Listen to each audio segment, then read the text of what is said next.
Hello guys, कैसे हैं आप सब। ग्रुप डी के पेपर चल रहे हैं और ग्रुप डी के अंदर साइंस आ रही है। तो आपको पता है साइंस एक बहुत ज़्यादा बड़ा फैक्टर रोल निभाता है आपका सिलेक्शन में। तो आज हम करने वाले हैं साइंस का पूरा का पूरा गेम खत्म। सबसे पहले आज हम पढ़ने वाले हैं केमिकल रिएक्शन इक्वेशन। क्वेश्चन आ रहा है एनसीईआरटी से, तो हम वहाँ से ही क्वेश्चन पढ़ेंगे जहाँ से बन रहे हैं। तो बिल्कुल टेंशन फ्री होकर चालू करते हैं। सबसे पहला जो क्वेश्चन यहाँ पर बनने की कोशिश कर रहा है ना, आप एक बार नोटिस करेंगे और वो ये करेंगे कि सबसे पहली चीज पूछता है मैग्नीशियम के बारे में। क्यों पूछ रहा है मैग्नीशियम के बारे में? क्योंकि क्लास 10 की फर्स्ट चैप्टर में ही आपका मैग्नीशियम का जिक्र हो रहा है। तो क्या है मैग्नीशियम? मैग्नीशियम रिबन एक होता है, ठीक है।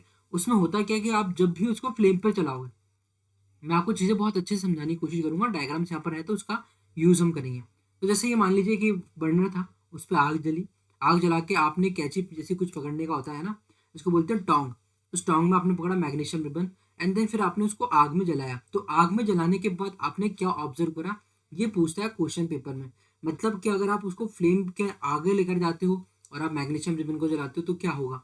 तो आप देखते हो कि वो जो जला है ना, जलने के बाद आपको कुछ पाउडर सा मिलेगा। ये पाउडर सा आपको जो मिलेगा ना, ये पाउडर का जो कलर है, कौन सा कलर का पाउडर निकलेगा, यहाँ पे लिखा है वाउच ग्लास के अंदर आपको क्या मिल रहा है, मैग्नीशियम ऑक्साइड।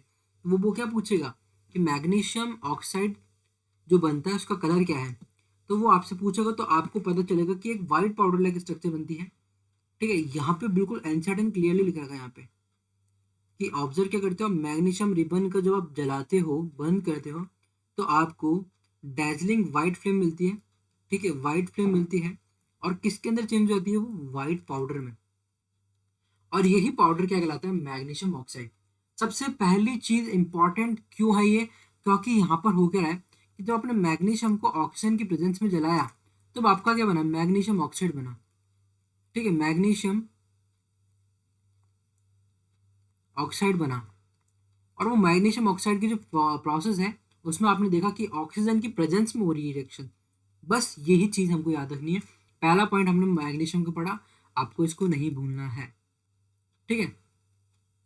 अब सेकंड आपका आता है, अब देखो एक्टिविटीज से ही क्वेश्चन बन रहे हैं, बाकी कहीं से क्वेश्चन नहीं बन रहे। क्यों? क्योंकि ये ही चीज आपको क्या कर रहा है, एक आपके थ्योरी की जगह प्रैक्टिकल नॉलेज दे रहा है, ठीक है। अब आपको करना क्या है, आपने लिया लेड नाइट्रेट लिया आपने इन अ टेस्ट ट्यूब। इसमें आपने क्या करा, पोटेशियम आयोडाइड ऐड करा। पोटेशियम आयोडाइड ऐड करने के बाद आपने क्या ऑब्जर्व करा, ये पूछेगा। वो क्या कहेगा कि अगर मैं लेड नाइट्रेट में क्या याद करूं, पोटेशियम आयोडाइड,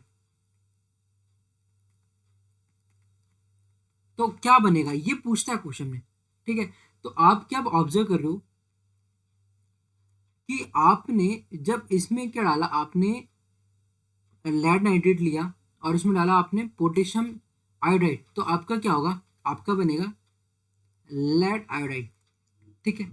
पोटेशियम नाइट्रेट, तो ये क्या एक तरीके आपकी डिस्प्लेसमेंट रिएक्शन हो जाएगी यहाँ पे। डिस्प्लेसमेंट कैसे, डबल डिस्प्लेसमेंट, क्योंकि लेड जाकर आयोडीन से जुड़ जाएगा और नाइट्रेट पोटेशियम से जुड़ जाएगा। ये चीजें आपको क्या सिखाना चाहती है, ये चीज सिखाना चाहती है कि आप किस तरह से ऑब्जर्व करने के लिए एलिजिबल हो सकते हो, ठीक है ना। तो अभी यहाँ पर थोड़ा सा हम चीज़ों को समझने का यहाँ पर कोशिश करते हैं कि यहाँ पर देखो लिख रखा है। तो केमिकल इक्वेशंस क्या होती हैं, केमिकल इक्वेशन होती है जहाँ पे आपके जो ऑब्जेक्ट का फॉर्मेशन हुआ है उससे वापस मतलब ये इरिवर्सिबल होती है कि आपने मैग्नीशियम ऑक्साइड बना दिया, मैग्नीशियम ऑक्साइड से आप वापस मैग्नीशियम का रिबन नहीं बना सकते या मैग्नीशियम ऑक्सीजन को अलग अलग नहीं कर सकते। वहीं कुछ चीज़ होती है जैसे कि आपके पास एक बर्फ है, बर्फ से आपने पानी बनाया, बर्फ से जब आपने पानी बनाया तो हुआ क्या कि स्टेट चेंज हुई। बट आप फिर जब आप उस प्रेशर को और टेम्परेचर, जब आप इंक्रीज आपके टेम्परेचर जैसे कि आपने कम करा और प्रेशर इंक्रीज करा, तो वापस वो सॉलिड फॉर्म में मतलब बर्फ के फॉर्म में आ जाएगी।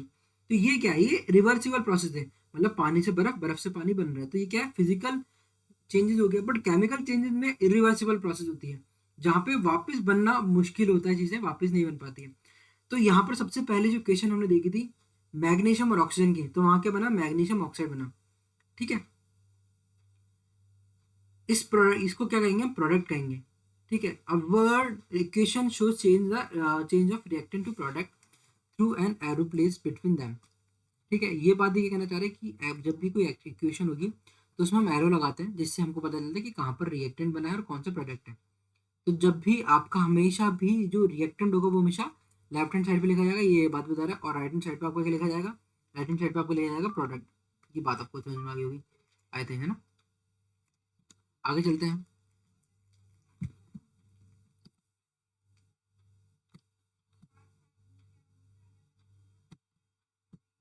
यहाँ पर हमने देखो केमिकल रिएक्शन कैसे लिखते हैं, ये भी आपको मैंने बता रखा है कि Mg+O2 MgO मैग्नीशियम ऑक्साइड। ठीक है, ये चीज आपको ध्यान रखनी चाहिए। अब सेम टू सेम आपका बैलेंस इक्वेशन क्या होता है ये भी बताता हूँ। बैलेंस केमिकल इक्वेशन होता क्या है कि आप जितने प्रोडक्ट यूज कर रहे हो उतना ही रिएक्टेंट, सॉरी, जितना आपका रिएक्टेंट उतना ही प्रोडक्ट बनना चाहिए। ठीक है, फॉर एग्जांपल अगर मैंने लिया आधी किलो चीनी प्लस आधी किलो पानी, आप ये मान लीजिए, तो मेरा प्रोडक्ट कितना बनना चाहिए, आप क्या कहोगे कि सर आधे किलो चीनी ली और आधे किलो पानी लिया है, तो अगर मैंने सिंपली मिक्स कर रहा हूँ, मैं इसमें कोई हीट का यूज़ नहीं कर रहा। ठीक है, अगर हीट का यूज़ करोगे तो पानी उड़ जाएगा, उस टाइम तो कम होगा पानी। बट मान लीजिए मैंने कुछ भी यूज़ नहीं करा, बस मैंने घोल दिया बिना किसी किसी प्रेशर या फिर टेम्परेचर को कुछ चेंज करे, मैंने जस्ट जनरल जो होता है ना रूम टेम्परेचर पे करा, तो आप क्या कहोगे कि आपका जो प्रोडक्ट बनेगा वो कितने किलो का बनेगा, आप बोलोगे सर 1 किलो का बनेगा, है ना, 1 किलो का बनेगा। क्यों बनेगा, क्योंकि वहाँ बैलेंस्ड है। जब भी केमिकल होती है, केमिकल रिएक्शंस होती है, तो हमेशा उसको हम बैलेंस करने की कोशिश करते हैं। क्यों करते हैं, क्योंकि जो प्रोडक्ट है वो रिएक्टेंट से बना होगा, रिएक्टेंट की मात्रा जितनी होगी उतना ही प्रोडक्ट की मात्रा में जाएगी। ये बात आपको समझ में आई। तो जैसे कि यहाँ पर है जिंक सल्फ्रिक एसिड, तो जिंक सल्फ्रिक एसिड में होता क्या है, जार्डन प्लस सल्फ्रिक एसिड क्या हो गया, HCl। अब ये होगा कि HCl के अंदर से जिंक के संग तो क्या जाएगा, Cl जुड़ जाएगा प्लस H हाइड्रोजन अलग हो जाएगा।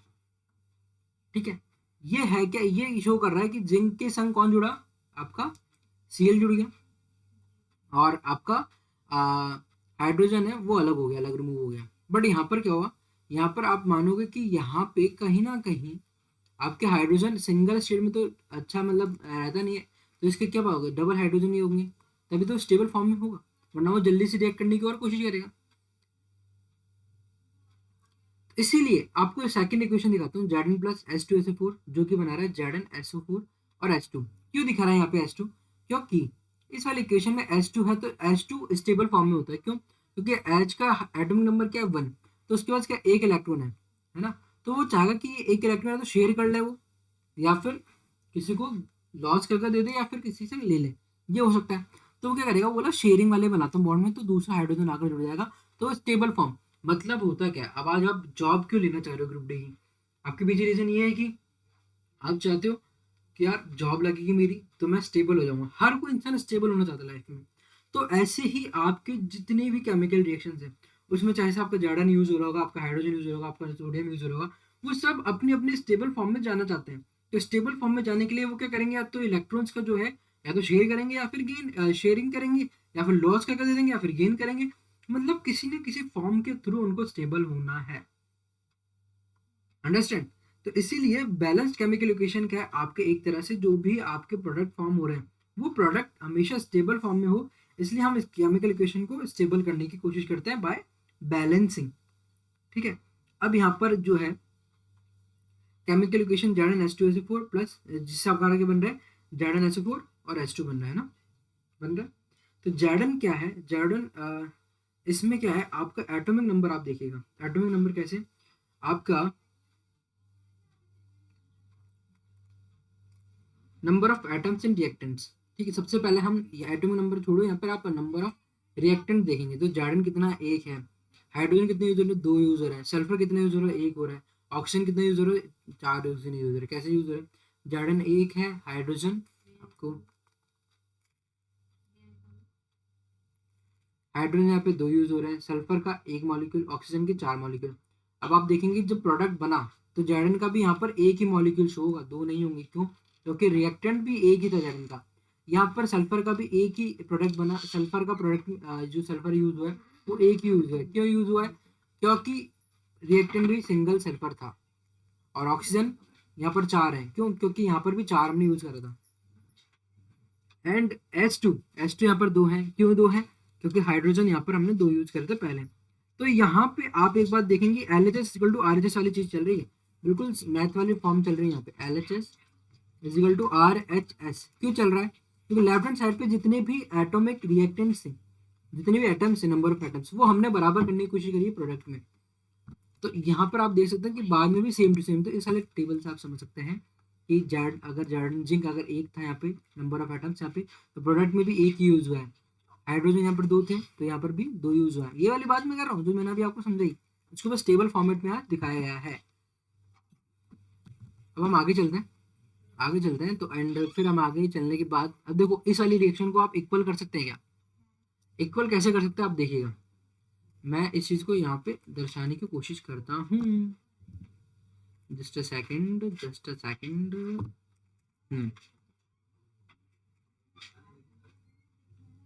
तो अब आप यहाँ देखना, मैं इसको इक्वल करने की कोशिश करता हूँ। क्वेश्चन आपसे पूछ सकता है इक्वल फॉर्म में कैसे बैलेंस कैसे करोगे। तो यहाँ पर कितने हैं, बहुत इजी है, बस समझने की कोशिश करना।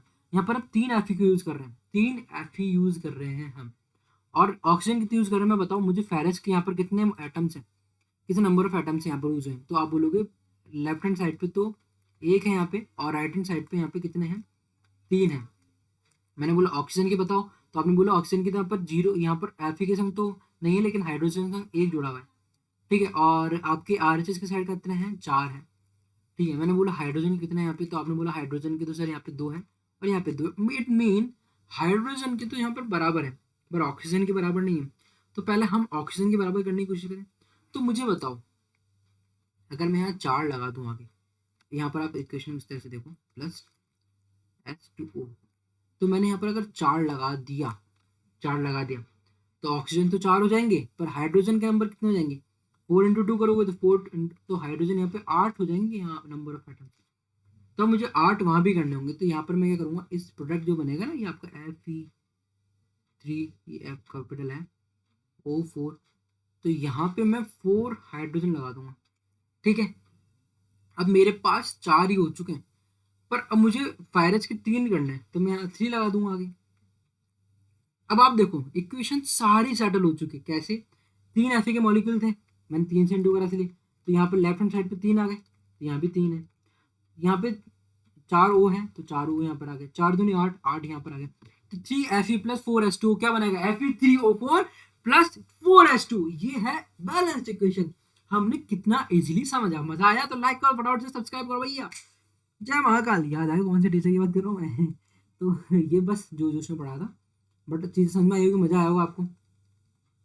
ये पूरा प्रोसेस बताएगा आपको, पूरा प्रोसेस बताएगा, पूरा की पूरा। एंड लास्ट में क्या होगा देखना, आप यहाँ पर आप देख सकते हैं, जो मैंने आपको जो समझा ना वो पूरी की पूरी करके बताएगा और आपको समझ में आ जाएगा। ये रहा एंड प्रोडक्ट जो कि हमने बनाया है। कहीं गलती लग रही है आपको? नहीं लग रही, बिल्कुल सेम बनी। क्यों बनी है? क्योंकि मैंने वो बात आपको समझाई ना, वो पूरा एक लंबा लाइन थी, बट मैंने आपको कितनी देर में समझा दी, केवल 4 से 5 मिनट में। तो क्या पूरा पढ़ते तो कितना समझ में आता आपको? कुछ नहीं आता, नहीं आता ना। हाँ, तो अब चलते हैं हम यहाँ पे। यहाँ पर क्या है, CO plus 2H2 and CH3OH, 340 atom. अभी क्यों ऐसे लिखा 340 एटमॉस्फेरिक, ये एटीएम 8, सॉरी मैंने ध्यान नहीं दिया यहाँ पे, ये एटमॉस्फेरिक प्रेशर है, 340 एटमॉस्फेरिक प्रेशर।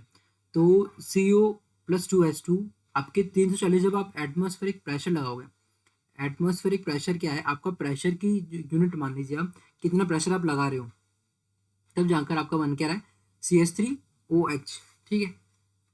ये बात आपको समझ में आ गई। अब मुझे एक बात बताओ आप,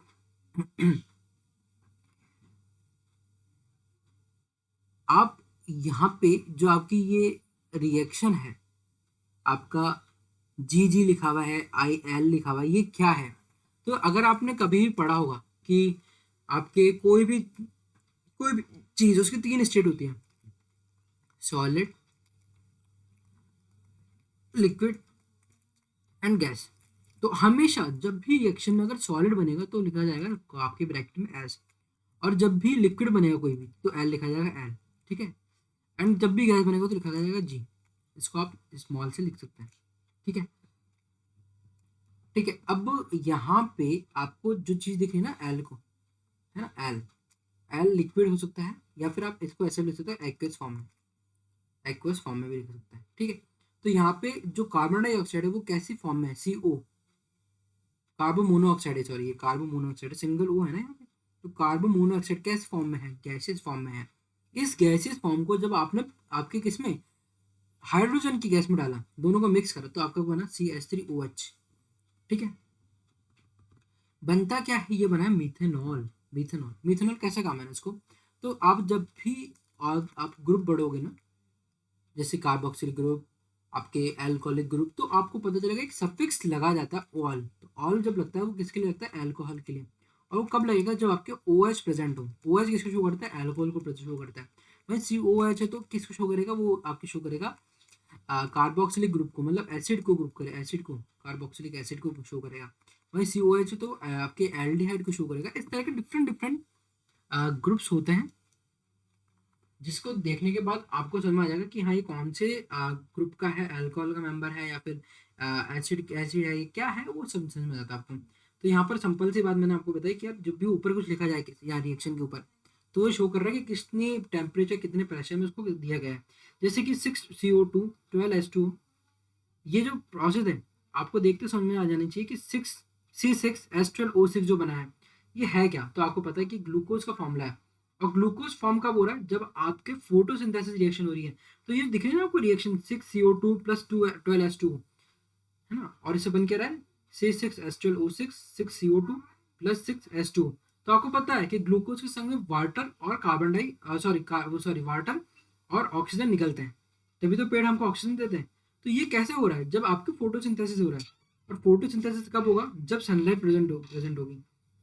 तो यहाँ पे कार्बन डाइऑक्साइड, प्लांट्स ने कार्बन डाइऑक्साइड ली, और पानी प्रेजेंट था आसपास में एटमोसफेयर में, साथ में पड़ गई आपकी सनलाइट, और क्लोरोफिल की प्रेजेंस में आपके क्या बना, ग्लूकोज बना, किसमें, प्लांट के अंदर, जो कि उसका क्या काम करेगा, फूड का काम करेगा।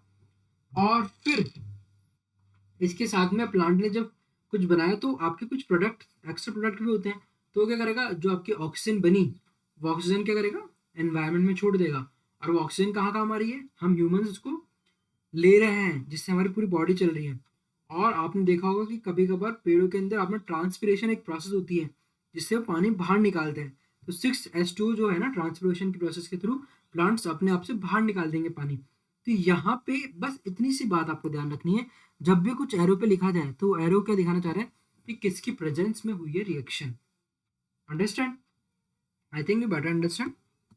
तो अभी यहाँ से हमने चीजों को समझा। ये अब मुझे बताओ, अभी रिएक्शन आप बैलेंस है कि नहीं है, कि आपके दिमाग में क्वेश्चन आना चाहिए। तो आप क्या कहोगे कि यहाँ पे कार्बन तो एक यूज हो रखा है, ऑक्सीजन भी एक यूज हो रखा है, हाइड्रोजन 4 यूज हो रहे हैं, तो यहाँ पर क्या हो पा रहा है, कार्बन एक सिंगल यूज हो रखा है, ऑक्सीजन भी सिंगल यूज कर रखा है, और 3 हाइड्रोजन प्लस एक हाइड्रोजन और, तो 4 हाइड्रोजन, इक्वल है एक रिएक्शन। तो आपने क्या बोला कि यहाँ पर बैलेंस है रिएक्शन, है ना। ये बात आपको समझ में आ गई। अच्छा, अभी क्वेश्चन है कुछ जो कि आपसे पूछता है, जस्ट जनरली आपको अगर चाहो तो पढ़ सकते हो। जैसे कि हम यहाँ पर क्या पूछ रहा है, यहाँ देखते हैं एक्टिविटीज में क्या बोल रहे हैं। Why should a magnesium ribbon is clean before burning in air. तो आप मैग्नीशियम को साफ क्यों करते हो सबसे पहले, उसको जलाने से पहले। तो आपने ये देखा होगा कि मैग्नीशियम रिएक्शन करता है, जितने भी आपके ये एल्कली मेटल्स होते हैं रिएक्टेंट होते हैं, थोड़े से ज़्यादा रिएक्ट करते हैं जल्दी। जैसे सोडियम हो गया, मैग्नीशियम हो गया, एल्युमिनियम, तो ये रिएक्ट करते हैं। अभी रिएक्ट करते हैं तो क्या होता है, ये ऑक्साइड बनाते हैं ऑक्सीजन के प्रेजेंस में। तो इसीलिए इसको पहले साफ करा जाता है, क्योंकि इस पे क्या होता है, व्हाइट लेयर आ जाती है ना। तो इसीलिए अब आप देखेंगे कि जब मैं सोडियम की प्रॉपर्टीज की बात करूंगा, सोडियम को आप चाकू से काट तो सकते हो, वो शाइनिंग करेगा, लेकिन कुछ दिनों बाद में आप वो थोड़ा थोड़ा सा आपकी शाइनिंग कम हो जाएगी। क्यों, क्योंकि ऑक्सीजन के प्रेजेंस में आपका जो मैग्नीशियम है वो ही वाइट पड़ रहा है। क्यों पड़ रहा है, क्योंकि ऑक्साइड बन रहे हैं, आपके मेटल्स ऑक्साइड बनाते हैं हमेशा ऑक्सीजन की प्रेजेंस में। जो जनरली आपके आसपास के सराउंडिंग में जो प्रेजेंस है ना, वो आपके ऑक्साइड बनाने में हेल्प करती है, इसलिए वो वाइट हो जाता है। अब इसने बोला हाइड्रोजन क्लोरीन, इसको आप बैलेंस कर सकते हैं क्या। ठीक है, तो यहाँ पर हमने ये आज करा कि हाइड्रोजन क्लोरीन को आप इसको बैलेंस करने की कोशिश करिएगा। ठीक है, अभी हम आगे चलते हैं, बस इसमें ज़्यादा कुछ दिमाग लगने की जरूरत नहीं है, आप हो जाएगी आपको चीज़ें। अब बात करते हैं कुछ टाइप्स ऑफ केमिकल रिएक्शन। बहुत ज़्यादा इंपॉर्टेंट है, यहाँ से क्वेश्चन बनता ही बनता है और ये क्वेश्चंस आपको हर पेपर में देखने को मिलेगा, हर शिफ्ट में देखने को मिलेगा, क्योंकि ये इंपॉर्टेंट पॉइंट्स हैं। तो टाइप्स ऑफ रिएक्शन सबसे पहले आती है कॉम्बिनेशन रिएक्शन। कॉम्बिनेशन रिएक्शन को आप ऐसे याद कर सकते हो कि आपने ए जोड़ा प्लस बी जोड़ा तो आपका क्या बन गया, ए बी बन गया। ये चीज़ है आपकी कॉम्बिनेशन रिएक्शन, ठीक है। जैसे कि क्विक लाइम होता है, यहाँ पर आपको देखा है CaO प्लस H2O, क्या बना रहा है यहाँ पे, CaOH का होल ट्वाइस एक्वस फॉर्म में प्लस हीट निकलती है। तो यहाँ पे ये दर्शाना चाह रहे हैं कि आपका ए प्रोडक्ट था और बी प्रोडक्ट दोनों ने मिलकर के बना दिया आपका ए बी। क्या हुआ यहाँ पे, आपका कैल्शियम ऑक्साइड ने रिएक्ट करा किसके साथ, पानी के साथ में, और क्या हुआ आपका स्लैग लाइम बना। चूना जानते हो ना, चूना, तो चूने को आपने पानी में डालते हो तो क्या होता है, वो वैसे थोड़ा सा गड़ करता है। क्यों करता है गड़? कभी आपको याद हो, आपने कभी घर पे कली इसको हम कहते हैं हिंदी में, तो जब आप पेंट करने जाते थे पहले, अब तो चलो फिर भी एशियन पेंट्स वाली अलग अलग कंपनीज आ गई हैं, और पहले जो पेंट होता था तो एक मटके में क्या करते थे, चूने को डाल देते थे, फिर पानी डालते थे, और फिर उसको आराम से थोड़ी देर के लिए, या तो आधी रात को एक रात के लिए आप भिगो कर रख देते थे। जिससे होता क्या था कि वो चूना पानी में घुल जाता था, और घुलने के बाद क्या बनाता था, आप उसको बोलते हैं स्लैग लाइन। बट उसमें आप एक बात देखते थे, हीट बहुत निकलती थी, हीट बहुत निकलती थी। अब आपको मैं एक थोड़ा सा इससे एक चीज़ याद दिला, मतलब कहानी सुना देता हूँ कि हमारे यहाँ पे पेंट करने वाला एक व्यक्ति आया था, उसने मुझे ये बात बताई थी कि एक बार हुआ क्या कि एक व्यक्ति ने पानी लिया और पानी में उसने बहुत सारा चूना डाल दिया। चूना ज़्यादा डाल दिया तो हुआ क्या, भाई साहब हीट निकलती है। अब उसने इतना भयंकर पानी ज़्यादा मिला दिया और साथ में चूना ही बहुत ज़्यादा बनाया, अमाउंट ज़्यादा दोनों की। तो हुआ क्या, हीट इतनी ज़्यादा निकली, फट हुआ। भाई साहब इतना नुकसान है, वो बोला भाई साहब मुझे इतना नुकसान हुआ उस टाइम। उस आदमी ने पहली पहली बार पेंट करना स्टार्ट करा था, मतलब उसने क्या करा, उसने टेंडर लिया, उसके अंडर में एक आदमी ने काम करा होगा और उसको मालूम था नहीं, उसने बस चूना मिला दिया एकदम बहुत सारा। उसने सोचा भाई एक ही बार में सारा मेटेरियल बना लेता हूँ, फिर आराम से बस पेंट करने का काम रहेगा। उससे मालूम नहीं था कि भैया रिएक्शन क्या होती है, ये कैसी रिएक्शन है, एक्सोथर्मिक रिएक्शन है, यहाँ से हीट निकलेगी। उसको पता नहीं था, साइंस पढ़ी भी नहीं थी। पैसे में डाल दिया चूना, पानी डाल दिया, और फिर क्या हुआ, सब बर्बाद। बोला इतना नुकसान उस टेंडर में मुझे भैया हुआ था कि मैं बता नहीं सकता। तो वहां से आपको याद आएगी, समझ में आई होगी चीज कि अगर आपने साइंस पढ़ी है तो आपको पता है कि CaO कैल्शियम ऑक्साइड को जब आप किसमें मिलाओगे, पानी में मिलाते क्या हो जाएगा, वो बन जाएगा स्लैकलाइन। और स्लैकलाइन की संख्या निकलेगी हीट, और इस हीट को हम क्या बोलते हैं, जब ऐसी जब रिएक्शन में ना हीट निकलती है ना तो हम बोलते हैं एक्सोथर्मिक रिएक्शन। क्योंकि जब आपको यहाँ पर क्या मिल रही है, आपको थर्मिक थर्मिक होता है हीट के लिए, तो आपको बाहर हीट और मिल रही है, ठीक है। अब बना के रही है, वो बना रही है आपकी कैल्शियम हाइड्रोक्साइड, इसको हम क्या बोलते हैं, कैल्शियम हाइड्रोक्साइड, ठीक है। कैल्शियम हाइड्रोक्साइड का फॉर्मूला यहाँ पर क्या है, CaOH का होल ट्वाइस। आपसे क्वेश्चन पूछेगा कि CaO जो होता है इसको क्या कहा जाता है, क्विकलाइम कहा जाता है, और CaOH2 क्या कहा जाता है, स्लैक लाइम कहा जाता है। अब आपको याद रखना है कि क्विक लाइम में पानी मिलाने से बनता है आपका स्लैक लाइम, याद रखना इंपॉर्टेंट है। तो यहाँ पर क्या हुआ, दो प्रोडक्ट को मिलाकर हमें एक सिंगल प्रोडक्ट मिला, ये बात यहाँ पे लिखी हुई है, in which a single product is form from two more reactant is known as combination reaction. याद रहेगा, चलिए आगे चलते हैं। अब हुआ क्या, यहाँ पे हमने solution of slack lime produce by the reaction 1.13 उसने लिखा है किसके लिए, व्हाइट वॉशिंग फॉर वॉल्स, है ना, व्हाइट वॉशिंग में आपको पता है पेंट के काम आती है। अब होता क्या, calcium hydroxide reacts slowly with the carbon dioxide in the air to form a thin layer of calcium carbonate in the wall, ठीक है। अब होता क्या है, यहाँ पे आपको क्या होता है, जैसे दीवार पे आपने पेंट कर दिया, अब आज में दीवार आपने दीवार पेंट करने के बाद क्या हुआ, आसपास क्या है, दीवार के आसपास तो आपकी एयर प्रेजेंट है, और एयर में क्या है, कार्बन डाइऑक्साइड है। तो कार्बन डाइऑक्साइड रिएक्ट करेगी किस संग, कैल्शियम हाइड्रोक्साइड से। क्या है कैल्शियम हाइड्रोक्साइड का फॉर्मूला, CaOH का होल ट्वाइस है ना, तो इसलिए रिएक्ट करेगी। अब रिएक्ट करने के बाद में क्या होगा, इसमें चमक आएगी। कैसे चमक आएगी, क्योंकि कैल्शियम कार्बोनेट की फॉर्मेशन हो रही है वहाँ पे। कैल्शियम कार्बोनेट कैसे होता है, आपका एक तरह का ऐसे थिक लेयर बन जाती है, शाइनिंग, मतलब जिससे क्या होगा, आपकी वॉल जो है ना शाइन करने लगेंगी। ठीक है, तो हमने क्या करा, यहाँ पे कि हमने लिया क्विक लाइम लिया, क्विक लाइम के साथ हमने मिलाया H2, पानी मिलाया, तो वहां पर क्या मिला, हमें मिला कैल्शियम, जिसको बोलते हैं स्लैक लाइम, जिसको हम बोलते हैं क्या, आपको बोलते हैं कैल्शियम हाइड्रोक्साइड। और कैल्शियम हाइड्रोक्साइड से जो था ना, वो कैल्शियम हाइड्रोक्साइड से हमने क्या बनाया,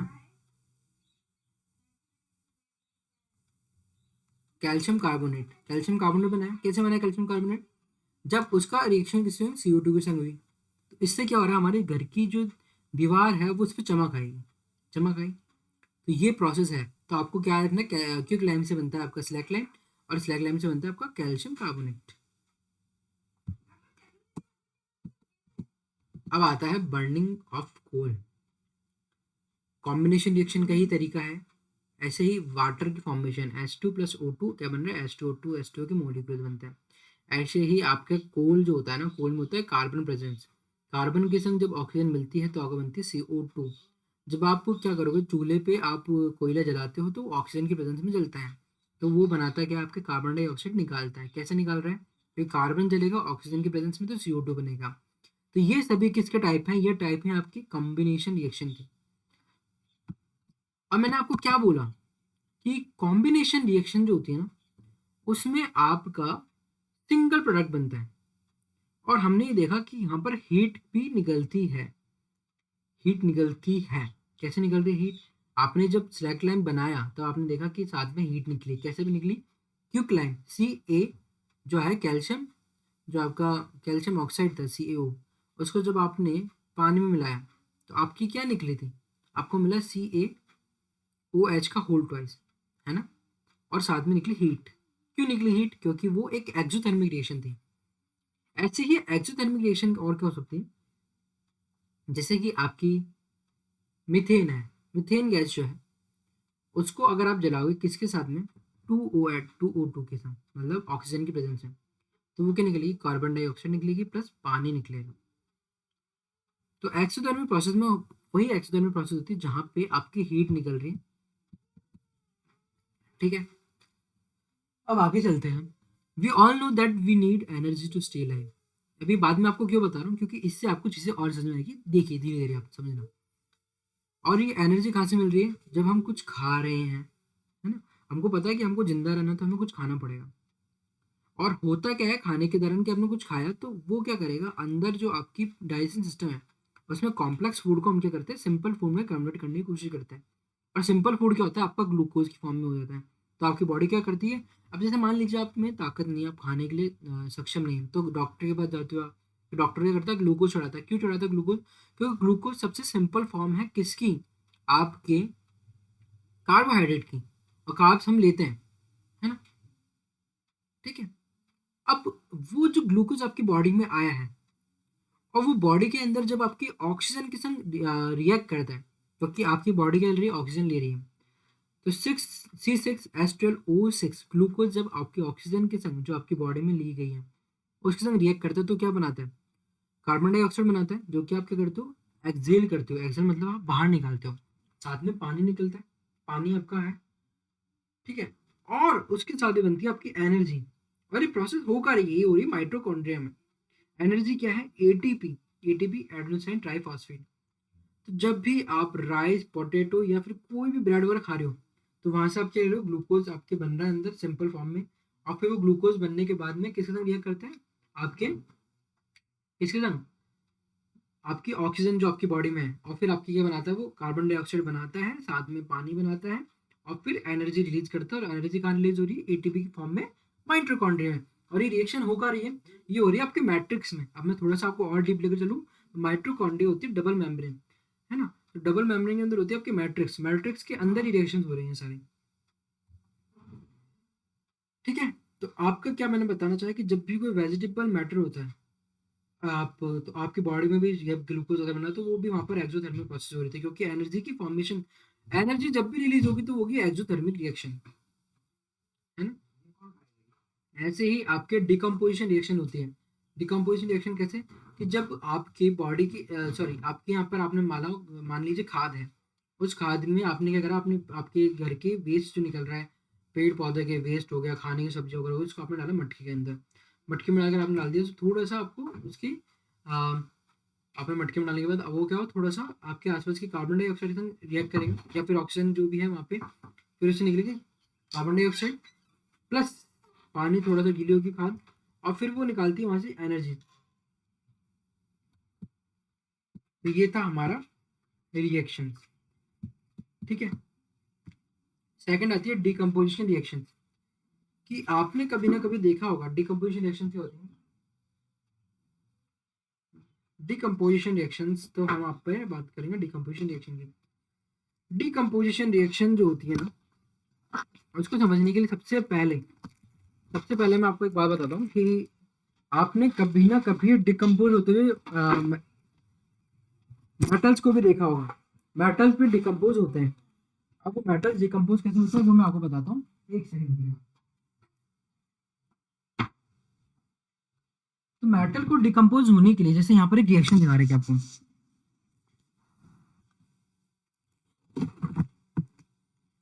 कैसे दिखा रहे हैं, देखिए देखिए यहाँ पे, कि यहाँ पे ये इसने क्या करा है, ये क्या बनाना चाह रही है दिखाते हैं आपको।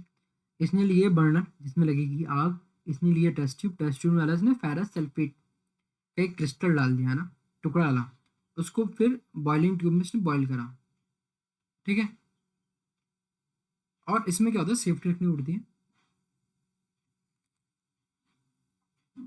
यहाँ पे फिर इसने क्या देखा कि जिसमें तो कुछ गैस निकल रही है, वो गैस के अंदर से इसने क्या फील करा, इसने देखा कि यार कुछ अजीब सी खुशबू आ रही है। और वो खुशबू किसकी थी, फेरस सल्फेट की, फेरस सल्फेट के बर्निंग की। और उसे बन क्या रहा था, आपका सल्फर की, यहाँ से आ रही सल्फर डाइऑक्साइड की खुशबू आ रही थी उसमें से। खुशबू कहोगे बदबू कहोगे, सल्फर डाइऑक्साइड की एक अलग सी ऑर्डर सी बदबू आ रही थी। तो यहाँ पर हुआ क्या, फेरस सल्फेट ने रिएक्ट करा, उसने हीट दी उसको, मैंने क्या बोला, जिसकी प्रेजेंस में होगी वो रिएक्शन, उसके भी अपन लिखेंगे बीच में, और उसको क्या मिला, फेरिक ऑक्साइड। जब रिएक्ट करा तो आपको क्या मिलता है, फेरिक ऑक्साइड मिलता है। और जो फेरिक ऑक्साइड उसको मिला, उस फेरिक ऑक्साइड को बनने के बाद में उसमें से एक गैस भी निकली, और उस गैस का नाम था सल्फर डाइऑक्साइड। उसकी एक अलग सी ऑर्डर होती है, अलग सी मतलब बदबू मान लीजिए। साथ ही साथ में उसको एक अलग सी और मिली, सल्फर ट्राइऑक्साइड। ठीक है, अब इसमें जो फेरिक ऑक्साइड है ना, वो सॉलिड फॉर्म में निकला है। जैसे मैंने यहाँ पर क्या बताया था आपको, कि ये एस जो लिखा हुआ है सॉलिड के लिए होता है, यहाँ पर भी एस सॉलिड के लिए, बट जो SO2 और SO3 निकली है, वो निकली है गैसेस फॉर्म में। गैसेस फॉर्म में, तभी तो आपको अजीब सी बदबू आ रही है उसमें से। तो इसमें हुआ क्या, डिकम्पोजिशन रिएक्शन में उसकी कमी खराबी होना, मतलब उसका चेंज होना। जो आपका जो फेरस सल्फेट था, फेरस सल्फेट का टूट कर कुछ और नया बनना, वो है डिकम्पोज। डिकम्पोज हमेशा क्या होता है, कॉम्प्लेक्स चीज का सिंपल बनना, वो होता है डिकम्पोज। ठीक है, ऐसे ही दूसरा मैं आपको बताता हूँ, जैसे कि कैल्शियम कार्बोनेट। ठीक है, अब होता क्या है, CaCO3 इसका है लाइमस्टोन। अभी लाइमस्टोन जो था उसको आपने हीट दी, गर्म करा, तो वहां से क्या बना, वहां से बना कैल्शियम ऑक्साइड, क्विक लाइम जिसको हम बोलते हैं। ठीक है, अब कैल्शियम ऑक्साइड,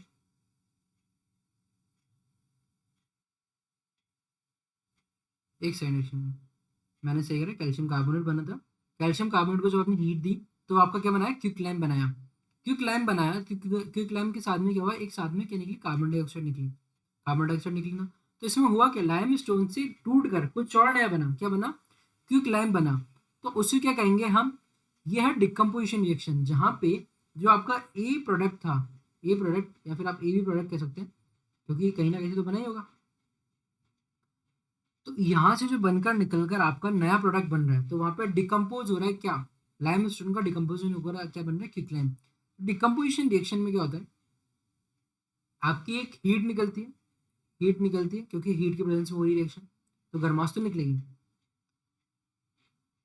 और साथ ही साथ में एक नया प्रोडक्ट बनेगा, उसको बोलते हैं हम डिकम्पोजिशन रिएक्शन। यहाँ पे, यहाँ पर देखो साफ साफ लिखा है कि आप कैल्शियम कार्बोनेट को आप जब रिएक्ट करोगे, तो आप हीट के प्रेजेंस में, तो बनेगा कैल्शियम ऑक्साइड। और जब कैल्शियम ऑक्साइड बनेगा तो साथ में निकली कार्बन डाइऑक्साइड। और ये सब कहाँ प्रेजेंस में हो रहा है? हीटिंग के प्रेजेंस में हो रहा है। तो इसीलिए इस प्रोसेस को यूज़ किया जाता है अलग अलग कंपनीज वगैरह में, इससे कि बनाने के लिए कि आपका कैल्शियम ऑक्साइड बन सके, जिसको हम क्या बोलते हैं? क्विकलाइम, जिसको हम कहते हैं। अभी हमने पहले रिएक्शन ही पढ़ी थी क्विकलाइम की। और इसका सीमेंट की फॉर्मेशन में भी हेल्प होती है। सीमेंट की फॉर्म जब बनाया जाएगा सीमेंट, तो आपसे क्वेश्चन पूछ सकता है कि सीमेंट को बनाने के लिए किसका यूज होता है।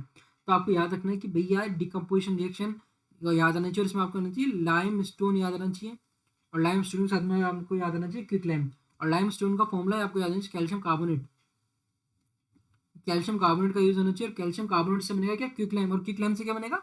Slag lime. ये बस आपको प्रोसेस याद रहनी चाहिए। डिकम्पोजिशन रिएक्शन समझ में आ गया आपको? ठीक है। ऐसे ही लेड नाइट्रेट की भी एक रिएक्शन है, जो कि हमने शायद तक आपने पहले भी पढ़ ली है। लेड नाइट्रेट, उसमें लेड नाइट्रेट का फॉर्मेशन तो बनाया था अपन ने। जो क्या हुआ था वहाँ पे, हमने क्या करा था? हमने लिया था sodium nitrate plus potassium, sorry, lead nitrate plus potassium iodide, है ना? तो वहाँ पे क्या बना था? वहाँ बना था लेड आयोडाइड, है ना? तो वैसे ही यहाँ पर क्या हो रहा है? हमने लेड नाइट्रेट लिया है। लेड नाइट्रेट लेने के बाद में हमने इसको गर्म करा और इसको बॉइलिंग ट्यूब में रखा। तो आपका हुआ ये कि यहाँ पे थर्मल डिकम्पोजिशन हुआ साथ ही साथ में। तो यहाँ पर हुआ क्या? ब्राउन फ्यूम्स निकली है। Emission of brown fumes. कब निकल रहे ब्राउन फ्यूम्स? जब आपने लेड नाइट्रेट को हीट करा। लेड नाइट्रेट को आपने हीट करोगे तो क्या हो जाएगा? आपका नाइट्रोजन डाइऑक्साइड निकलेगी और आपकी ब्राउन फ्यूम्स निकलेगी। तो ब्राउन फ्यूम्स के साथ में क्या निकल रहा है? नाइट्रोजन डाइऑक्साइड निकल रही है। ठीक है। इसकी रिएक्शन ये रही। PbNO3 का होल ट्वाइस लेड नाइट्रेट आपने यूज करा। ठीक है। तो आपका क्या बनेगा? लेड ऑक्साइड बनेगा। लेड ऑक्साइड कैसे बनेगा? क्योंकि हीट की प्रेजेंस में रिएक्शन हो रही है। हीट की प्रेजेंस में रिएक्शन हो रही है, तो आपका ऑक्साइड पीबी के संग लेड के संग ऑक्साइड आगे जुड़ जाएगा, ऑक्सीजन जुड़ जाएगा, तो लेड ऑक्साइड बन जाएगा। प्लस साथ में बनेगा नाइट्रोजन डाइऑक्साइड। नाइट्रोजन डाइऑक्साइड भी बनेगा और इसके साथ में निकलेगी आपकी ऑक्सीजन। तो ये किसके साथ में? इसको क्या बोलोगे आप? ब्राउन फ्यूम निकलती है भैया, ब्राउन फ्यूम। और ब्राउन फ्यूम्स के साथ में क्या निकलता है आपका? ब्राउन फ्यूम के साथ में निकलता है नाइट्रोजन डाइऑक्साइड। ये ध्यान रखना है आपको। तो आपको पूछेगा कि जब भी लेड नाइट्रेट को आप अगर हीट करोगे किसके प्रेजेंस में? जनरल से प्रेजेंस, आपकी आपके एयर के प्रेजेंस में, तब होता क्या है? तो आपको बनेगा लेड ऑक्साइड, और लेड ऑक्साइड के प्रेजेंस में निकली नाइट्रेट, नाइट्रोजन डाइऑक्साइड। ठीक है बच्चों, बहुत इंपॉर्टेंट चीज़ है। अब आने वाली इलेक्ट्रोलाइसिस। इलेक्ट्रोलाइसिस बहुत ज़्यादा इंपॉर्टेंट प्रोसेस है। इससे क्वेश्चन पूछता है। और क्वेश्चन कैसे पूछेगा ये देखना आप। तो सबसे पहली चीज जो क्वेश्चन यहाँ से पूछता है कि इलेक्ट्रोड कैसे बनी होती है? इलेक्ट्रोड बनी होती है मेटल ऑक्साइड से। ठीक है। अब ये क्या कर रहा है ये देखने हम देखते हैं कोशिश क्या कर रहा है। तो यहाँ पर इसने क्या करा है? Take a plastic mug. इसने प्लास्टिक मग ले लिया। Drill two holes. आपने क्या करा? एक मग लिया, उसके नीचे छेद करा दो। छेद करके आपने क्या करा? इसमें हमने डाली कार्बन इलेक्ट्रोड्स। ठीक है। विथ टू रबर, जिससे कि पानी नीचे बाहर निकले। तो आपने यहाँ पर के लिए दो कार्बन की आपने के लिए कार्बन इलेक्ट्रोड्स ली। और कार्बन इलेक्ट्रोड्स में आपने ग्रेफाइट रॉड क्यों लिए? आपको लिखना चाहिए था यहाँ पे कार्बन रॉड। तो मैं आपको बता देता हूँ कि ग्रेफाइट जो है वो कार्बन से मिलकर बना होता है। तो हमने लिया यहाँ पर ग्रेफाइट रॉड, मतलब आपकी जो पेंसिल में निकलती है ना ग्रेफाइट, वो कार्बन से बनी हुई होती है। तो हमने वो वाली रॉड ली, यहाँ हमने लगा दी वो कार्बन रॉड। ठीक है। हमने पानी इसमें मिलाया। अब इसमें मिलाया में dilute sulphuric acid. Sulphuric acid मिलाने के बाद में हमने क्या करा? इसको थोड़ा घुला दिया। एंड फिर हमने क्या करा? इसको बैटरी से कनेक्ट करा। ठीक है। और उसके अंदर हमने क्या करा? अब take two test tube filled with water and invert in them over the two carbon नेगलेट्स। तो आपने क्या, दो टेस्ट ट्यूब लिया, उनको आपने उल्टा कर दिया किसके ऊपर? ये ग्रेफाइट रोड के ऊपर। करंट को ऑन करा and leave the apparatus under undisturbed for some time. आपने इसको कुछ भी नहीं छेड़ा, आपने केवल इसको अनडिस्टर्ब रख दिया। अब आपने ऑब्जर्व करा कि यहाँ पर बबल फॉर्मेशन स्टार्ट हो गई दोनों इलेक्ट्रोड्स में। This bubbles displace water in the test tube. ये क्या करने की कोशिश करी? जो बबल्स है ना, ये पानी को हटाने की कोशिश कर रही है। Is the volume of gas collected the same in both the test tube. तो आप देखेंगे कि वॉल्यूम जो है, पानी का जो वॉल्यूम है, वो दोनों क्या बराबर निकला है टेस्ट ट्यूब में? तो आप बोलोगे नहीं बराबर तो नहीं है। बराबर क्यों नहीं है? इसके पीछे जो है ना, अभी हम बात कर देंगे आपको। ठीक है। अब इसमें जो रीजन निकला कि भैया दोनों के अंदर वॉल्यूम बराबर नहीं है, वो क्या है?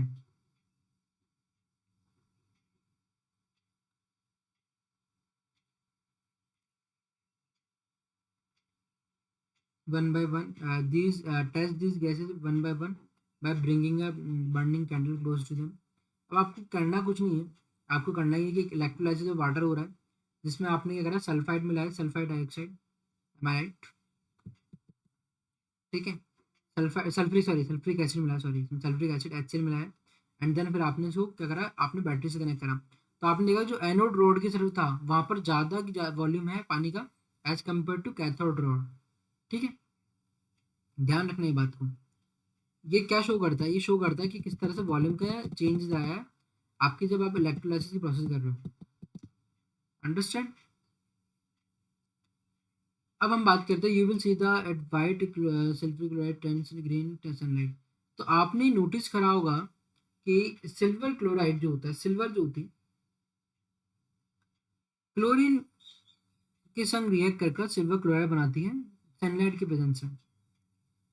और ये हो क्यों रहा है? क्योंकि जब सिल्वर होता है, सिल्वर क्लोराइड, उसका आपका डिकम्पोजिशन हो जाता है सिल्वर और क्लोरीन के अंदर अलग अलग फॉर्म में। डिकम्पोजिशन रिएक्शन क्या होती है कि आपका ए भी प्रोडक्ट था, तो ए और बी में अलग अलग में टूट जाए, ये हो रहा है यहाँ पे सिंपल सा डिकम्पोजिशन रिएक्शन। तो आपने सनलाइट ली और आपने लिया इसमें सिल्वर क्लोराइड, तो धीरे धीरे आप देखोगे कि जब भी अगर आप सिल्वर क्लोराइड को रखोगे किसके अंदर, धूप के अंदर, तो वो हमेशा किस में जाएगा, ग्रे में। ये बहुत ज़्यादा इंपॉर्टेंट पॉइंट है, ये पूछ सकता है ग्रुप बी के पेपर में कि सिल्वर क्लोराइड को अगर आपने धूप में रखा तो किस में कन्वर्ट हो जाएगा, तो आपको लिखा जाएगा ग्रे कलर में। सिल्वर की क्यों हो जाएगा ग्रे कलर में? क्योंकि यहाँ पे AgCl2 जो था, ठीक है, एजी आपकी Cl2, सॉरी 2AgCl था, वो आपके बन जाएगा किसमें, Ag+Cl2 में। क्यों हो जाएगा?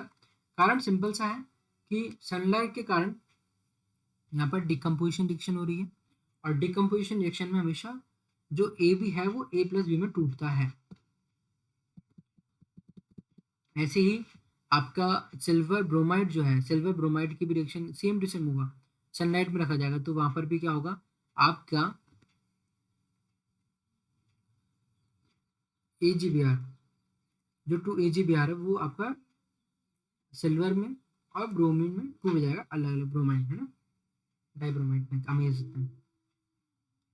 और ये जो रिएक्शन है AgBr की, ये कहाँ यूज होती है, ब्लैक एंड व्हाइट फोटोग्राफी में।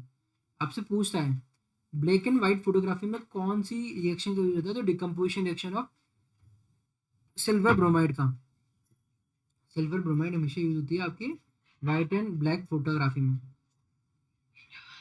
इसमें क्या होता है, अब आप देखो डिकम्पोजिशन रिएक्शन में मैं थोड़ा सा फाइनल टचअप दूं, तो डिकम्पोजिशन रिएक्शन में हमेशा एनर्जी रिक्वायर्ड होती है।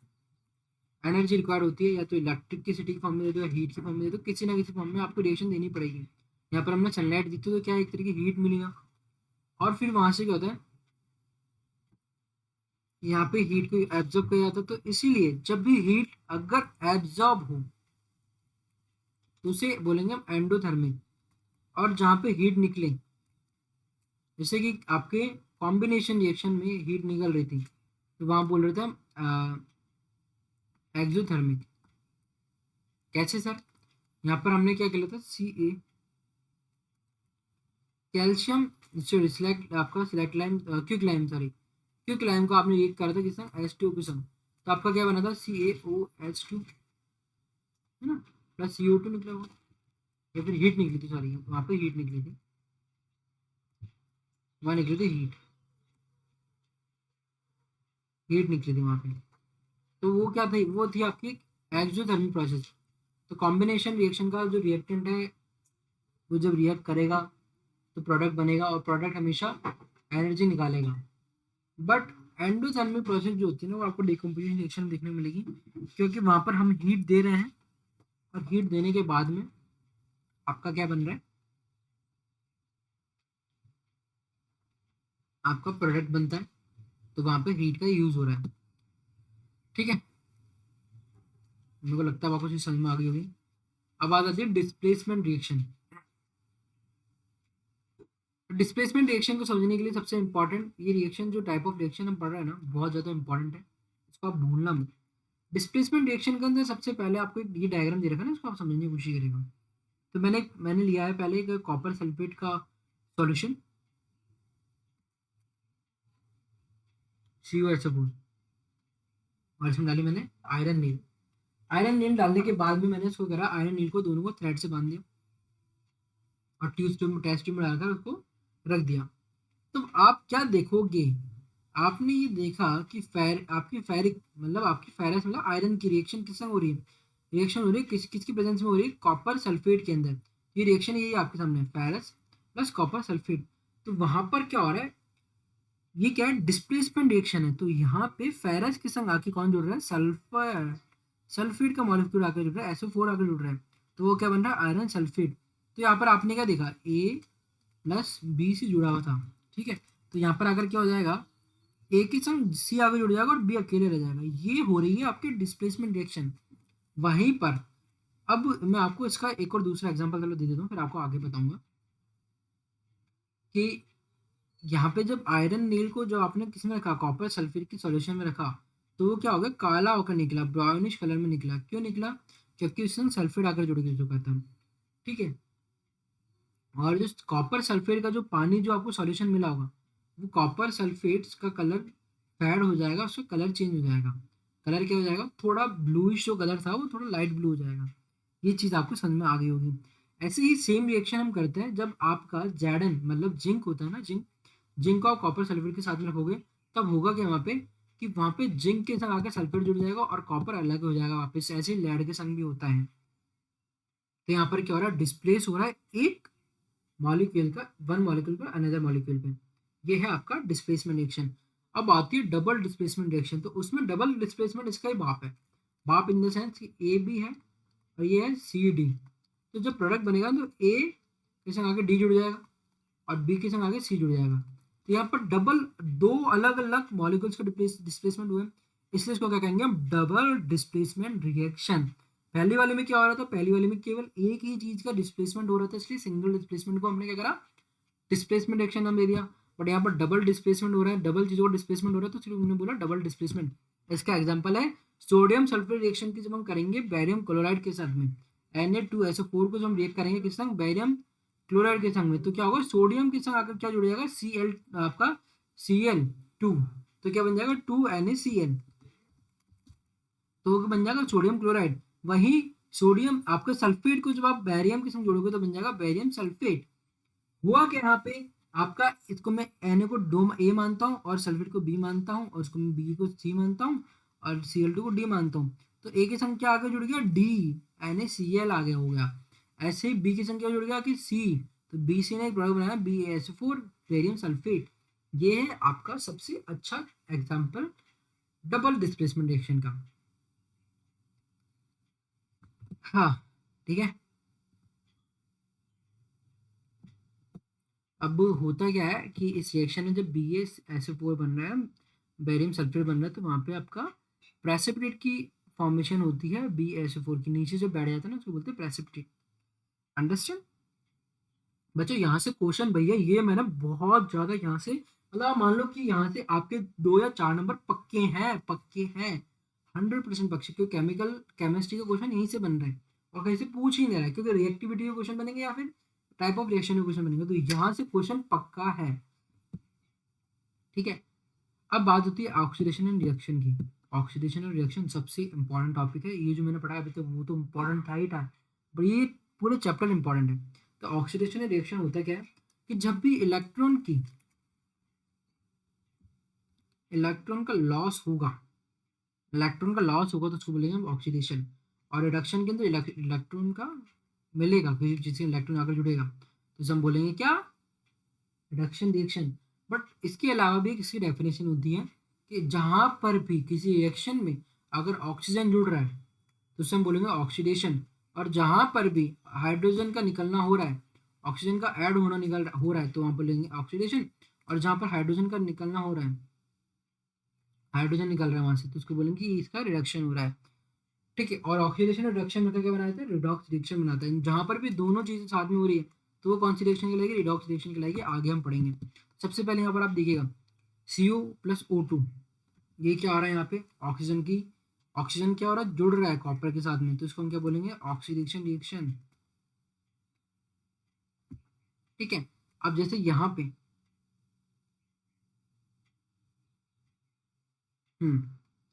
तो Cu plus H2, Cu plus H2, तो एक सेकंड, इसमें क्या होता है,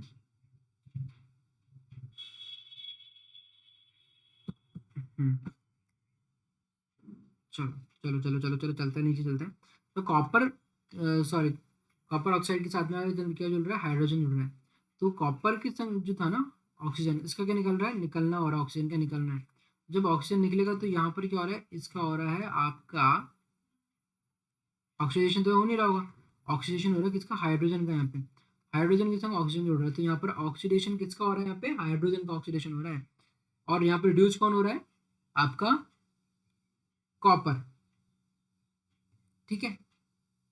तो रिडक्शन किससे हो रहा है, रिडक्शन हो रहा है आपका कॉपर के साथ में। जब भी ऑक्सीजन निकलेगा, वहां पे मैंने एक बात आपको जो कही थी कि ऑक्सीजन निकलता है, यहाँ पे ऑक्सीजन आके जुड़ रहा है तो ऑक्सीडेशन हो रहा है, और रिडक्शन किसका हो रहा है, जहाँ से ऑक्सीजन निकल रहा है, या फिर हाइड्रोजन आके, हाइड्रोजन के अलावा आप ऑक्सीजन कह सकते हो कि निकल रहा है, तो आपके बोले रिडक्शन का हो गया। ठीक है।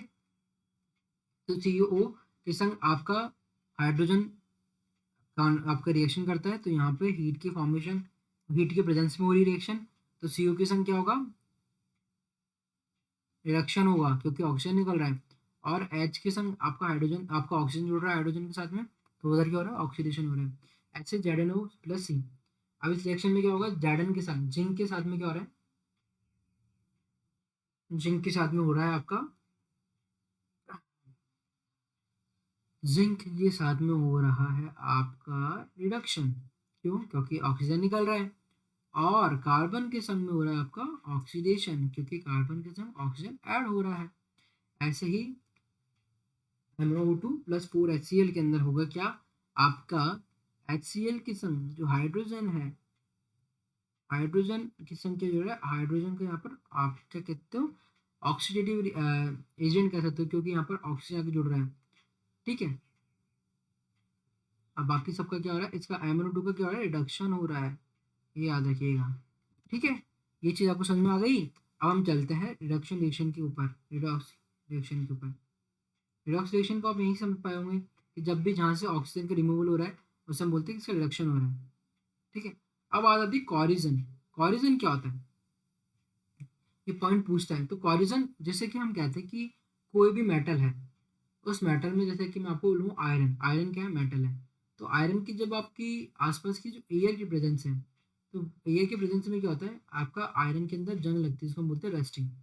तो वो भी कॉरिजन का टाइप है। बट क्या हम क्या कहते हैं कि चांदी पे जंग लगती है, तो आप बोलोगे चांदी पे कौन जंग लगती है, नहीं लगती सर। तो पर वहां पे चांदी का कलर तो फेड हो रहा है ना। तो जब भी मेटल का आपकी ऑक्सीजन की प्रेजेंस में क्या हो रहा है, ऑक्सीजन की प्रेजेंस में ऑक्साइड की फॉर्मेशन हो रही है, ऑक्साइड की फॉर्मेशन हो रही है, या फिर तो कलर फेड होने स्टार्ट हो जाए, कलर होना स्टार्ट हो जाए, तो उसको क्या बोलते हैं हम, कॉरिजन। इससे रेडिश ब्राउन होना स्टार्ट हो जाता है, कि रेडिश ब्राउन की कलर पर कोटिंग आना चाहिए होती है। ठीक है। जब भी आपने उसको पानी के, आप तो क्या बोलते हैं, पानी H2O या फिर आपके ऑक्सीजन के प्रेजेंस में आने लग जाता है, मॉइस्चर की प्रेजेंस में आने लग जाता है, तो वहाँ पर क्या होने लगता है, धीरे धीरे उस मेटल की जो क्वालिटी वो खराब होने लग जाती है, जैसे कि चांदी में होती है ना, देखते हो आप। तो कॉरिजन रेट वैसे किसी किसी की कम होती है, जैसे गोल्ड की कम होती है, गोल्ड बहुत ज़्यादा रिएक्टिव नहीं होता, तो इसलिए उसकी रिएक्टिविटी कम होने के कारण वो थोड़ा सा जल्दी खराब नहीं होता, इसलिए उसको हम ज्वेलरी में यूज़ करते हैं। ठीक है। मॉइस्चर और एसिड्स, देखो इसमें साफ साफ लिखा है कि जहाँ पर भी क्वेश्चन पूछ लिया जाता है कभी कभार कि मॉइस्चर और एसिड के प्रेजेंस में जब मेटल के अंदर चेंज आने लगे, तो वो क्या प्रोसेस कहलाती है, तो वो कहलाती है कॉरिजन। आपको ये बात याद रखना है। अब जैसे कार बॉडीज का डैमेज होना, ब्रिजेस, आयरन रीलिंग, इन सबका खराब होना आपका क्या कहलाता है, कॉरिजन कहलाता है। ठीक है। ये चीज़ आपको याद रखनी है, एसिड और मॉइस्चर की प्रेजेंस में जब भी खराब हो रही कोई चीज़, तो सब क्या कराएंगे, कॉरिजन कराएगा वो। अब बात आती है रेंसिडिटी। रेंसिडिटी क्या होती है, रेंसिडिटी होती है कि आपके खाने के अंदर खराबी होना। आपके जैसे कोई भी प्रोडक्ट है जो कि ईटेबल ईडेबल फूड मतलब आपके खाने योग्य है, जैसे फैट हो गया, ऑयल हो गया, जिनमें आपका कुछ खाने योग्य चीज़ें थी, उसके अंदर बदबू आना, खराब होना, तो वो क्या कहलाती है? वो आती है रैंसिडिटी। रैंसिडिटी क्यों होती है? रैंसिडिटी का कारण ये है कि आपकी जब भी आपके बाहर एटमॉस्फेयर के प्रेजेंस में वो चीज़ें उनके कांटेक्ट में आती हैं, ठीक है? तो वो क्या होते हैं? ऑक्सीडेंट्स बनाते हैं, ऑक्साइड बनाते हैं। ऑक्साइड्स की जब कि फैट्स और ऑयल हैं, वो क्या करते हैं? ऑयल के स्केल में एक सिंगल एल आता है, पहले बता रहा हूँ, तो आप डबल एल क्यों बोलो? तो फैट्स और ऑयल है, जब भी आपके एटमॉस्फेयर की एयर के अंदर या फिर मॉइस्चर के साथ कांटेक्ट में आते हैं, तो ये क्या बनाते हैं? ऑक्साइड्स बनाते हैं ना, ऑक्साइड्स बनाते हैं। तो वो क्या करते हैं? जब बदबू आना स्टार्ट हो जाती है या फिर वो खराब होना स्टार्ट हो जाती है, तो उसको बोलते हैं रैंसिडिटी प्रोसेस। तो वो क्या हो रहा है? इनकी रैंसिडिटी हो रही है, तो उसको बचाने के लिए हम क्या करते हैं? एंटीऑक्सीडेंट मिलाते हैं खाने के अंदर, फूड प्रिजर्वेटिव्स मिलाते हैं। जैसे कि अचार होता है, अचार में मिला के रहे विनेगर मिला रहे हैं, विनेगर से क्या होगा? वो जब उसके अंदर भीगा रहेगा, तो उसके अंदर आपके ऑयल ऑयल और क्या बोलते हैं, जैसे हम ऑयल का यूज़ कर रहे हैं किसके लिए? एज अ प्रिजर्वेटिव अचार के लिए ना, जैसे विनेगर का यूज़ कर रहे हैं हम, क्या कर रहा है वो? आपके जो आपका जो प्रोडक्ट है उसको कांटेक्ट में नहीं आने दे रहा है एटमॉस्फेयर की चीज़ों के साथ में, तो उसको बचा कर रख रहा है। जैसे कि एयर टाइट में आप रखते हो, क्यों रख रहे हो? क्योंकि एयर टाइट में रहेगा, तभी तो एयर से प्रिजर्व रहेगा ना। ऐसे ही आपकी पूछता है कि आप फूड को प्रिजर्व करने के लिए, स्पेशली चिप्स वगैरह पैकेज को प्रिजर्व करने के लिए, उसमें क्या ऐसा भरा जाता है जिससे कि आप देखे तो ना कि यार इसमें तो इतनी ज़्यादा गैस भर रखी है इसकी, तो जितनी चिप्स नहीं उतनी ज़्यादा तो गैस है इसमें। तो वो गैस क्यों भरी जाती है? वो गैस भरी जा रही है आपके फ़ायदे के लिए, कि जो आपको फूड मिल रहा है उस फूड के अंदर खराबी ना हो, खराब ना हो। वो एटमोसफेयर से क्या करते हैं? वो एयर टाइट में पैक कर देते हैं, उसमें नाइट्रोजन फिल करके, जिससे कि होगा क्या? कि जो आपका प्रोडक्ट है वो खराब नहीं होगा। तो नाइट्रोजन यूज़ होती है आपको आपके खाने को प्रिजर्व करने के लिए। ठीक है, अब यहाँ पर हमारा टॉपिक खत्म हो चुका है। क्वेश्चंस बने हुए हैं यहाँ पे, आप चाहो तो सॉल्व कर सकते हो, बट मैं आपको कहूँगा कि यहाँ पे चलो मैं करा देता हूँ। मैं क्या बोलते हैं, एमसीक्यू तो कराना मुझे पसंद आता है, तो यहाँ करा देता है एमसीक्यू। तो यहाँ लिखा PbO प्लस सी, इसका क्या बन रहा है? लैड बन रहा है और कार्बन डाइऑक्साइड बन रहा है। तो उसमें हो क्या रहा है मुझे ये बताओ। तो लैड का क्या हो रहा है? लैड रिड्यूस हो रहा है, तो बिल्कुल बिल्कुल लैड रिड्यूस हो रहा है। क्यों? क्योंकि ऑक्सीजन यहाँ से निकल रही है। ठीक है, carbon dioxide is getting oxidise, तो आप बोलोगे बिल्कुल ये भी है। Carbon is getting oxidise, carbon is getting oxidise, तो ये भी carbon is getting, lead oxide is getting reduced, lead oxide is getting reduced. तो आप कहोगे कि हाँ हो रहा है, चारों चीज़ें यहाँ पर हो रही है। ठीक है, Fe2CO3 प्लस 2Al, इससे क्या बन रहा है? Al2O3 2Fe। ये क्या कुछ तरह की रिएक्शन है, ये पूछ रहा है। अब हमने जो पढ़ा है दिमाग लगाओ आप, कि फेरस था यहाँ पे, फेरस था, फेरस थी ऑक्सीजन, ठीक ना? तो वो ऑक्सीजन कहाँ जाके जुड़ गई? एयर के साथ जाके जुड़ गई, मतलब ए और बी प्रोडक्ट था और एक सी प्रोडक्ट था। तो यहाँ पे जाकर उसने क्या बनाया? आपका ए तो अलग जाके बैठ गया, पर बी के संग जी सी जाके जुड़ गया। और जब मैंने बोला कि अगर एक प्रोडक्ट दूसरे प्रोडक्ट मतलब इस तरह से डिस्प्लेस हो रही हो, तो यहाँ पर एक सिंगल चीज़ का डिस्प्लेसमेंट हो रहा है, तो यहाँ पर क्या है? ये सिंगल डिस्प्लेसमेंट रिएक्शन, मतलब डिस्प्लेसमेंट रिएक्शन इसको हम कहेंगे। बात समझ में आ गई? What happen when dilute hydrochloric acid is added to iron filling. Iron filling में जब आप हाइड्रोक्लोरिक एसिड को ऐड करोगे तो क्या होगा वहाँ पे? वहाँ होगा, आप पे मान लीजिए पैरस है और HCl है, इसको आप रिएक्ट कराओगे तो पैरस क्लोराइड बनेगा, पैरस पैरस क्लोरीन बनेगा ना, FeCl के साथ जुड़ जाएगा, और क्या हो जाएगा? हाइड्रोक्लोरिक एसिड जुड़ रहा है, HCl जुड़ रहा है, तो chlorine gas and iron hydroxide are iron oxide. इसने ये बोला आयरन फिलिंग, अगर मैं लूँ, अगर फायरस ऑक्साइड अगर मैं लूँ उसमें, तो H2O बन जाएगा, पानी निकल जाएगा, hydrogen gas and iron chloride are produced, ये वाला बनेगा इसमें। ठीक है, हो गए। तो ये क्वेश्चन यहाँ पे हमने चीज़ें सीखी। मैं कोशिश आशा करता हूँ कि केमिस्ट्री की क्लास सबसे बेस्ट लगी होगी आपको ये वाली। और मैं आपको कह रहा हूँ कि अगर आपको एक बार में समझ में आ गई होगी वैसे तो, क्योंकि मैंने मेरा पूरा गला, मेरी पूरी बॉडी को थका दिया है पूरा समझाने में।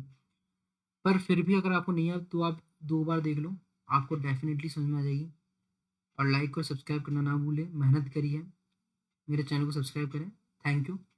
और मैं नेक्स्ट जो है टॉपिक भी मैं आपको बताऊँगा और ग्रुप डी के क्वेश्चन कहाँ से आ रहा है ये भी मैं आपको बताता रहूँगा। जय हिंद, जय भारत।